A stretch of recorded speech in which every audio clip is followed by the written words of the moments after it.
रहेंगे, नेक रहेंगे, तभी नेक रहेंगे। बटेंगे तो कटेंगे। अगर बटोगे तो कटोगे, क्या मतलब बनता है? कांग्रेस के एक भी नेता ने आज तक कभी नहीं कहा कि हमारे मुस्लिम भाई बहनों में कितनी जातियां होती हैं। मोदी, हम तुझसे डरने वाले नहीं हैं। अरे हम वो है मोदी जो सिर्फ अल्लाह से डरते। क्या कोई कह सकता है कि हरिद्वार कौन सी जाति का है? क्या हमारे 12 ज्योतिर्लिंग किसी जाति के? हम मुसलमान हैं और हम कतई ये नहीं चाहते कि हिंदू समाज आपस में मुसलमान बटे। हम मुसलमान हैं और हम कतई ये नहीं चाहते कि हिंदू समाज आपस में मुसलमान बटे। ये जो जुबान अटकी है ये यूं ही नहीं अटकी। ये जो बात रोक कर घुमाई गई है ये यूं ही नहीं घुमाई। जियाउर रहमान बर्क जो कहना चाहते हैं वो पॉलिटिकली करेक्ट होने के कारण कह तो नहीं पाए, पर मन में क्या था ये बिल्कुल क्लियर हो गया। हम मुसलमान हैं और हम कतई ये नहीं चाहते कि हिंदू समाज आपस में मुसलमान बटे। हम मुसलमान हैं और हम कतई ये नहीं चाहते कि हिंदू समाज आपस में मुसलमान बटे। हम मुसलमान हैं और हम कतई ये नहीं चाहते कि हिंदू समाज आपस में मुसलमान बटे। योगी आदित्यनाथ ने बटोगे तो कटोगे वाली बात क्या कह दी? प्रधानमंत्री मोदी ने मुस्लिमों की जाति का मुद्दा क्या उठा दिया? और आरएसएस ने जाति से ऊपर उठकर हिंदू एकता का संदेश क्या दे दिया? मानो सियासी भूचाल आ गया। यादवों के नाम पर पॉलिटिक्स करने वाली समाजवादी पार्टी के सांसद जियाउर रहमान बर्क हों या खुद को मुसलमानों का रहनुमा बताने वाले असदुद्दीन ओवैसी, दोनों को आरएसएस बीजेपी का ये बयान खटकने लगा और दुहाई संविधान की दी गई। इस प्रदेश और देश के अंदर ऐसे आदमी को मुख्यमंत्री रहने का मतलब ही नहीं बनता है जो इस टाइप की भाषा को इस्तेमाल करते हैं। अगर बटोगे तो कटोगे, क्या मतलब बनता है? आप किस, मैं पूछना चाहता हूं कि सर्वोच्च न्यायालय इस चीज पर ध्यान दे कि अगर इस प्रदेश के मुख्यमंत्री की सरकार की भाषा ऐसी होगी तो जो यहाँ पर माइनॉरिटी के अंदर जो लोग हैं, जो मुस्लिम समाज हैं, वो अपने आप को सुरक्षित कैसे महफूज करेंगे? अब सवाल ये उठता है कि जो खुद जाति के नाम पर या धर्म के नाम पर राजनीति करते हैं या करते आ रहे हैं, उन्हें हिंदुओं के एक होने से आखिरकार क्या दिक्कत है? हिंदू एक होगा तो सबसे ज्यादा सियासी नुकसान होने का डर किसे है? क्या डर इस बात का है कि अगर हिंदू समुदाय एक हुआ तो एक मुश्त वोट बीजेपी को जाएगा? मुस्लिमों से धर्म के आधार पर एक मुश्त वोट की चाहत रखने वाले हिंदुओं को जाति के चश्मे से क्यों देखते हैं? अगर धर्म के आधार पर मुसलमान एक हो सकते हैं तो फिर हिंदू क्यों नहीं?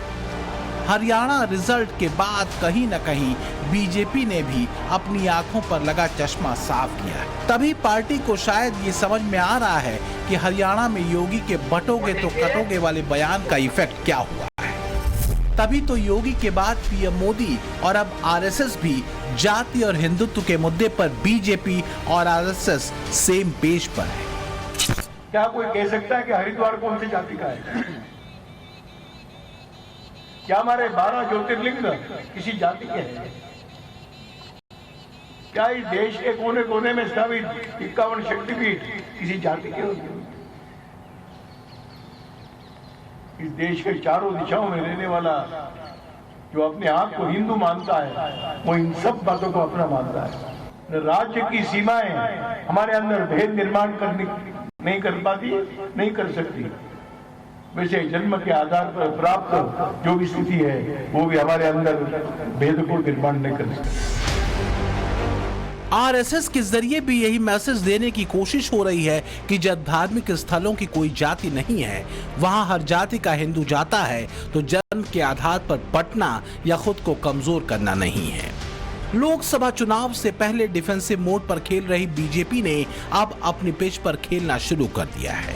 बीजेपी को 240 वाली हार जैसी जीत के बाद ये समझ आया कि एक गलती उनसे हुई, वो थी राहुल गांधी और इंडिया अलायंस की जाति वाली राजनीति का काउंटर न ढूंढ पाना, और दूसरी थी जातीय समीकरण बैठाने की कोशिश में अपने कोर वोटरों को नाराज कर देना। यही वजह रही कि बीजेपी ने अपना टोन बदला और जाति के नाम पर बटे हुए अपने वोटरों को एक करने की कोशिश की है। पर सारे मुसलमानों को अपनी छतरी के नीचे मानकर चलने वाले स्वघोषित मुसलमानों के नेता असदुद्दीन ओवैसी को ये बात अच्छी नहीं लग रही। योगी जब हिंदुओं से न बंटने की बात करते हैं तो ओवैसी इसे बीजेपी की इनसिक्योरिटी बताते हैं, पर जब वो खुद 19 करोड़ की रट लगाते हैं तो इंसाफ की बात कर रहे होते हैं।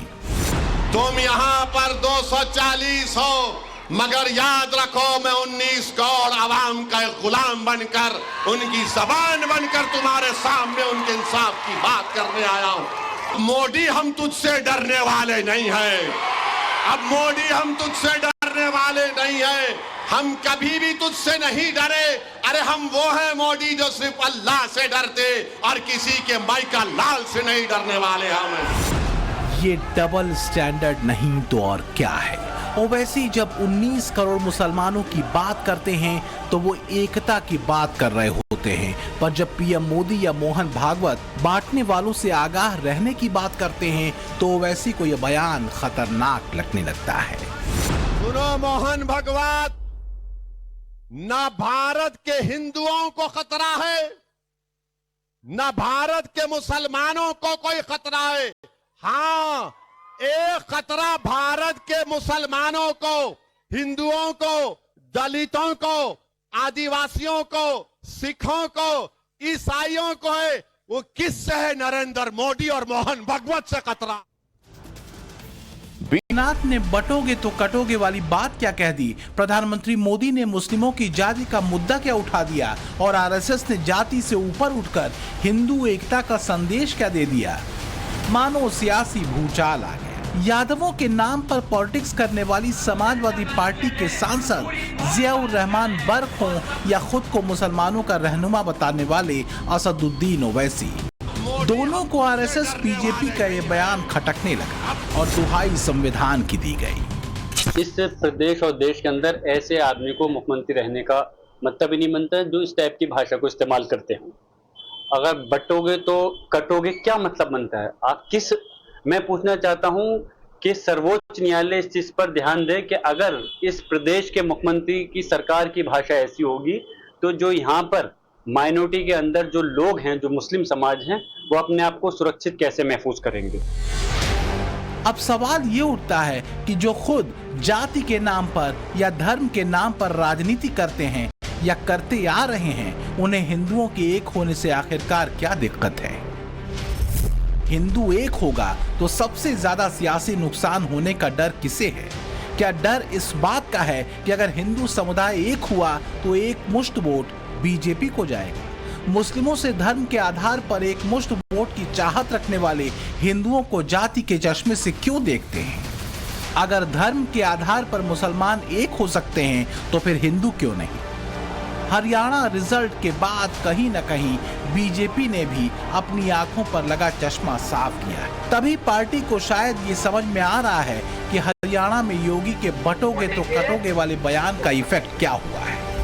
तभी तो योगी के बाद पीएम मोदी और अब आरएसएस भी जाति और हिंदुत्व के मुद्दे पर बीजेपी और आरएसएस सेम पेज पर है। क्या कोई कह सकता है कि हरिद्वार कौन सी जाति का है? क्या हमारे 12 ज्योतिर्लिंग किसी जाति के हैं?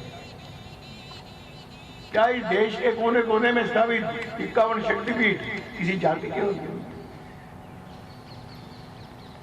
इस देश के चारों दिशाओं में रहने वाला जो अपने आप को हिंदू मानता है, वो इन सब बातों को अपना मानता है। राज्य की सीमाएं हमारे अंदर भेद निर्माण करने नहीं कर पाती, नहीं कर सकती।